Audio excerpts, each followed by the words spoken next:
Allah s'est présenté avec ce nom qui est Allah.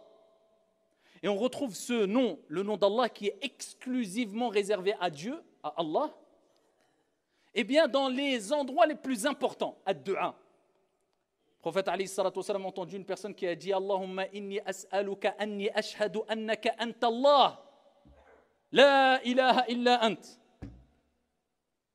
الواحد الأحد الفرد الصمد الذي لم يلد ولم يولد ولم يكن له كفوا أحد. Le prophète il a dit, il a cité, il a mentionné le nom à travers lequel si on demande à Allah ou on invoque Allah, Allah accepte.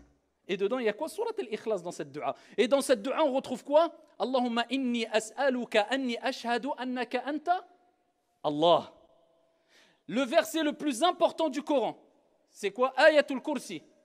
Le verset du repose-pied, Ayat al-Kursi, c'est le verset le plus important. Ce verset il commence par quoi? Allah. Allahu la ilaha illa huwa al-hayyul qayyum. La sourate la plus complète, la plus importante, Ummul Qur'an, la mère du Coran, Fatihatul Kitab, l'ouverture du livre d'Allah, elle commence par quoi? Alhamdulillah, Allah. On retrouve le nom Allah dans beaucoup d'endroits importants. C'est pour ça que certains savants ont dit que c'est Allah, le nom par lequel, si on invoque Allah subhanahu wa ta'ala, comme a dit le prophète, Allah accepte les invocations. Et en tout cas, dedans la dua, il a rappelé Sifatul Rahman, les attributs d'Allah subhanahu wa ta'ala, dans sa dua à lui.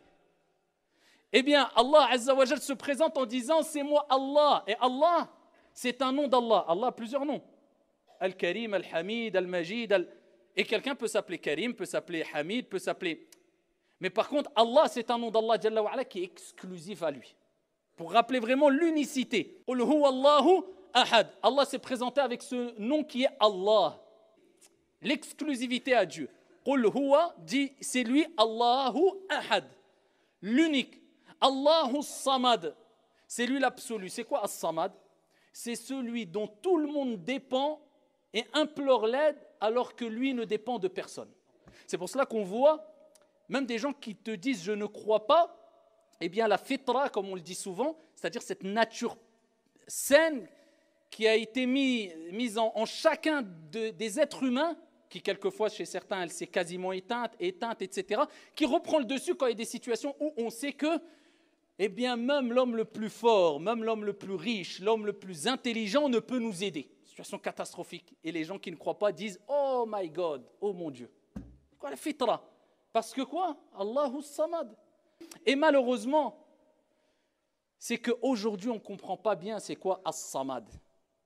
Et que Dieu s'est présenté dans cette sourate afin de nous rappeler ici l'importance de ses attributs divins. As-samad, c'est celui qui répond à celui qui lui demande et tu as besoin de lui que tu le veuilles ou non. Ça te rappelle que quoi? Quand tu as de gros soucis, de gros problèmes, de grandes demandes, eh bien, demande-les avant tout à Dieu. Ensuite, eh bien, adresse-toi aux causes parmi les êtres humains.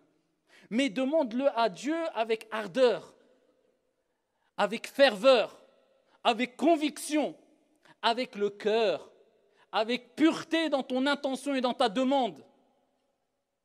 On est arrivé à un stade où on dit maintenant, au moins fais-le de manière qui correspond à la demande que tu adresses à un être humain qui est puissant ou qui est riche alors que tu as besoin de lui. Au moins comme ça. Alors que normalement c'est plus. Mais est-ce que vraiment quand on demande à Dieu, quand tu as un problème, pose-toi la question, j'ai eu des problèmes, j'ai eu des demandes particulières, un travail ou autre, est-ce que je me suis adressé à Allah subhanahu wa ta'ala, mon Seigneur, de la même manière que je me suis adressé ou j'ai fait les causes vis-à-vis de ce patron-là ou cet homme riche-là ou cet homme connu-là ou... Souvent on va se rendre compte qu'on a remué ciel et terre et on a paniqué, on a tremblé, on a sollicité l'aide de cette personne ou ce groupe de personnes pendant des semaines, des mois. Et ensuite, de temps en temps, une petite dua. Ya Allah, facilite-moi ça.